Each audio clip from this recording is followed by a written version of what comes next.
नमस्कार, सत्यहिंदी.com में आपका स्वागत है। एक नजर अब तक की सुर्खियों पर। एनसीपी प्रमुख शरद पवार ने बुधवार को कहा कि भारत में मानवाधिकारों के हनन में वृद्धि पर अमेरिकी विदेश मंत्री एंटनी ब्लिंकन की टिप्पणी पर केंद्र सरकार को आपत्ति दर्ज करानी चाहिए थी। पवार ने कहा कि अमेरिका द्वारा हमारे मंत्रियों के सामने दिया गया बयान कि भारत में मानवाधिकारों का गंभीर उल्लंघन है, देश के लिए हानिकारक है। जब दोनों देशों के प्रमुख चर्चा कर रहे थे तो भारत को ये मुद्दा उठाना चाहिए था और इस बयान के प्रति हमारी असहमति व्यक्त की जानी चाहिए थी। बता दें, अमेरिकी विदेश मंत्री एंटनी ब्लिंकन ने कहा था कि भारत में मानवाधिकारों के उल्लंघन में वृद्धि पर अमेरिका निगरानी रख रहा है।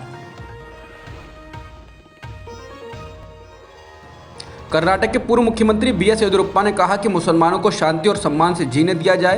येदियुरप्पा का यह बयान ऐसे वक्त में आया है जब कर्नाटक हिजाब, हलाल मीट जैसे कई मुद्दों के शोर से गूंज रहा है। कुछ दिन पहले श्री राम सेना संगठन के कार्यकर्ताओं ने धारवाड़ में रेहड़ी वाले मुस्लिम शख्स के फल फेंक दिए थे। इस मामले में हालांकि 4 लोगों को गिरफ्तार किया गया है, लेकिन येदियुरप्पा ने हिंदुत्ववादी संगठनों से कहा है कि वे इस तरह की हरकतें ना करें।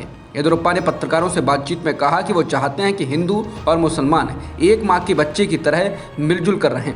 अगर कुछ शरारती तत्व इसमें रुकावट पैदा करते हैं तो मुख्यमंत्री ने कहा है कि कार्रवाई की जाएगी। उन्होंने कहा कि अब इस तरह की घटनाएं राज्य में नहीं होनी चाहिए और हमें एकजुट रहना चाहिए। सुप्रीम कोर्ट ने बुधवार को उत्तराखंड सरकार को आदेश दिया है कि वो धर्म संसद के मामले में हुई जांच को लेकर अदालत में स्टेटस रिपोर्ट जमा करे। हरिद्वार में बीते साल हुई धर्म संसद में मुसलमानों के खिलाफ भड़काऊ बयानबाजी की गई थी और इसकी गूंज भारत के साथ ही दुनिया के कई मुल्कों में हुई थी।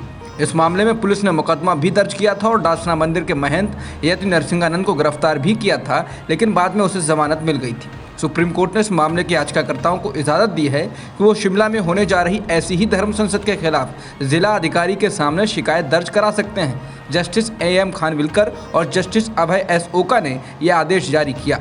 इस मामले में पत्रकार कुर्बान अली, पटना हाईकोर्ट की पूर्व जज अंजना प्रकाश ने याचिका दायर की थी और धर्म संसद के आयोजकों के खिलाफ कार्रवाई करने की मांग की थी। राजस्थान पुलिस ने बुधवार को बीजेपी नेताओं की न्याय यात्रा को करौली पहुंचने से पहले ही रोक दिया। बीजेपी के नेता राजस्थान बीजेपी के अध्यक्ष सतीश पूनिया और युवा मोर्चा के राष्ट्रीय अध्यक्ष तेजस्वी सूर्या के नेतृत्व में ये यात्रा निकाल रहे थे। इस दौरान पुलिस ने भाजपा के सांसद तेजस्वी सूर्या और पार्टी के प्रदेश अध्यक्ष सतीश पूनिया को हिरासत में लिया। पुलिस के रोकने के बाद बीजेपी के नेताओं ने जमकर नारेबाजी की और धरने पर बैठ गए।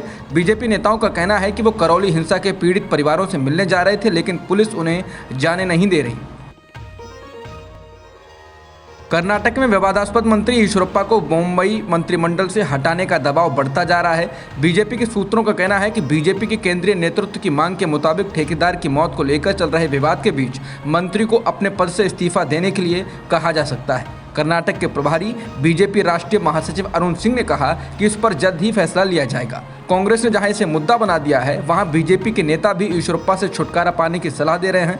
मुख्यमंत्री बसवराज बोम्मई को केंद्रीय नेतृत्व के फैसले का इंतजार है। बता दें, बीजेपी कार्यकर्ता और सरकारी कॉन्ट्रैक्टर संतोष पाटिल का शव कल उडुपी के एक होटल से बरामद हुआ था। साथ ही उसका सुसाइड संदेश भी मिला था, जिसमें उसने अपनी मौत के लिए मंत्री ईश्वरप्पा को जिम्मेदार ठहराया था। कर्नाटक में सरकारी कॉन्ट्रैक्टर संतोष पाटिल हत्याकांड में इस बात का रहस्योद्घाटन हुआ है कि राज्य के कई अन्य मंत्री और विधायक भी कट मनी स्कैम यानी कि कमीशन खोरी के इस खेल में शामिल हैं।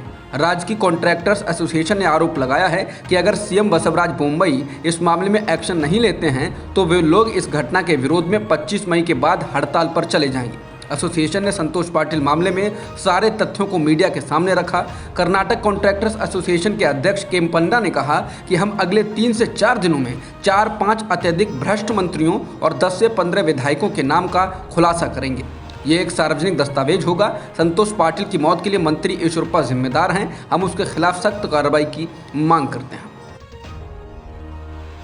महाराष्ट्र नवनिर्माण सेना प्रमुख राज ठाकरे के खिलाफ ठाणे में आर्म्स एक्ट के तहत मामला दर्ज किया गया है। राज ठाकरे का एक वीडियो सोशल मीडिया पर वायरल हुआ था, जिसमें वो ठाणे में एक समारोह में तलवार लहराते नजर आ रहे थे। इस एफआईआर में 2 अन्य कार्यकर्ताओं को नामजद किया गया है। मस्जिदों से लाउडस्पीकर हटाने की मांग को लेकर राज ठाकरे एक बार फिर चर्चा में हैं। राज ठाकरे लगातार मस्जिदों से लाउडस्पीकर हटाने के लिए महाविकास आघाड़ी सरकार पर दबाव बना रहे हैं। उन्होंने अब सरकार को 3 मई तक का अल्टीमेटम दिया है। इससे पहले भी वो लाउड स्पीकर मामले पर सरकार पर दबाव बना रहे हैं। इस बीच एनसीपी के अध्यक्ष शरद पवार ने बुधवार को राज ठाकरे पर कटाक्ष किया और कहा कि लोग मनोरंजन के उद्देश्य से राज ठाकरे के भाषण में शामिल होने आते हैं। उन्होंने कहा कि मनसे प्रमुख के भाषण में वास्तविक मुद्दे नहीं होते हैं। लाउड स्पीकर पर राज ठाकरे के अल्टीमेटम के बारे में पूछे जाने पर पवार ने कहा कि सरकार इस मामले पर गंभीरता से विचार करेगी। महाराष्ट्र में अब ईडी ने राज्य सरकार में मंत्री नवाब मलिक और उनके परिजनों से जुड़ी 8 संपत्तियां जब्त कर ली हैं। ईडी का कहना है कि उनकी संपत्तियां अस्थायी रूप से जब्त की गई हैं। ईडी ने कार्रवाई मनी लॉन्ड्रिंग मामले में की है। राष्ट्रवादी कांग्रेस पार्टी यानी एनसीपी के नेता नवाब मलिक इस समय न्यायिक हिरासत में हैं। फरवरी में उन्हें मनी लॉन्ड्रिंग मामले में गिरफ्तार किया गया था। इस बीच नवाब मलिक ने अपनी गिरफ्तारी को लेकर सुप्रीम कोर्ट का दरवाजा खटखटाया है।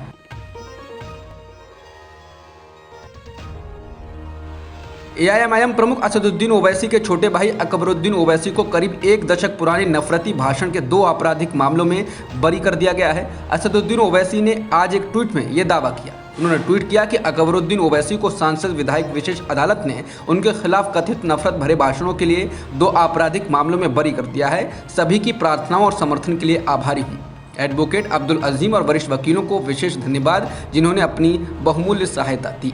बता दें, तेलंगाना विधानसभा में एआईएमआईएम के फ्लोर लीडर अकबरुद्दीन ओवैसी दिसंबर 2012 में तेलंगाना के निजामाबाद और निर्मल शहर में दिए गए अपने कथित नफरत भरे भाषण के लिए मुकदमों का सामना कर रहे थे।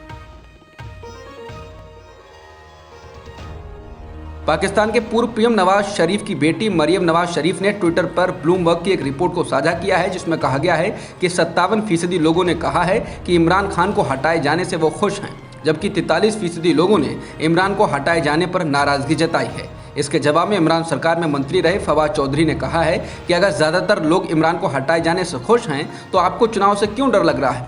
आप चुनाव से क्यों भाग रहे हैं? आइए चुनाव करा लीजिए, इस मुकाबले का फैसला तो मैदान में होगा। अब तक की खबरों में इतना ही। बाकी खबरों के लिए बने रहिए सत्यहिंदी.com के साथ।